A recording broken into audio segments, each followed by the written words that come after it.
بسم الله الرحمن الرحيم.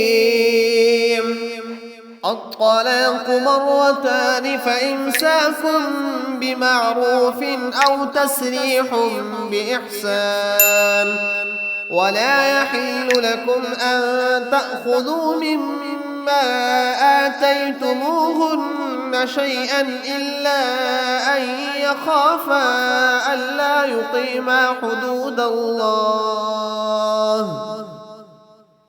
فإن خفتم ألا يقيما حدود الله فلا جناح عليهما فيما افتدت به، تلك حدود الله فلا تعتدوها، ومن يتعد حدود الله فأولئك هم الظالمون.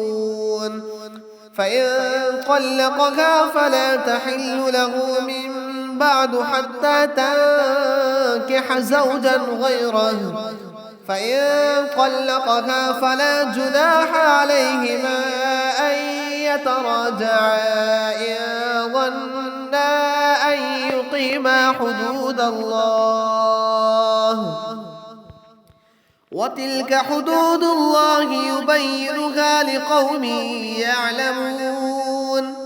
وإذا طلقتم النساء فبلغن أجلهن فأمسكوهن بمعروف أو سرحوهن بمعروف، ولا تمسكوهن ضرارا لتعتدوا، ومن يفعل ذلك فقد ظلم نفسه. ولا تتخذوا آيات الله هزوا واذكروا نعمة الله عليكم وما أنزل عليكم من الكتاب والحكمة يعظكم به، واتقوا الله واعلموا أن الله بكل شيء عليم. وإذا طلقتم النساء فبلغن أجلهن فلا تعضلوهن أن ينكحن أزواجهن إذا تراضوا بينهم بالمعروف،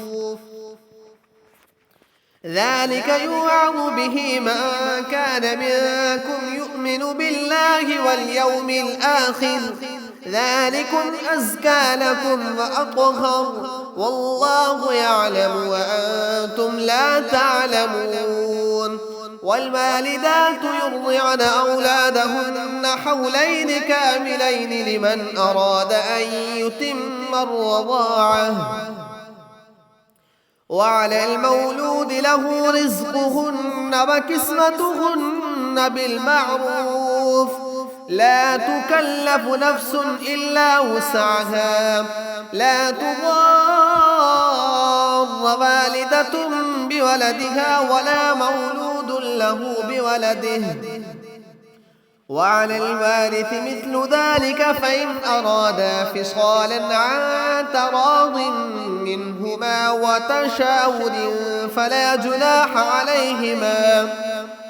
وإن أردتم أن تسترضعوا أولادكم فلا جناح عليكم إذا سلمتم ما آتيتم بالمعروف، واتقوا الله واعلموا أن الله بما تعملون بصير.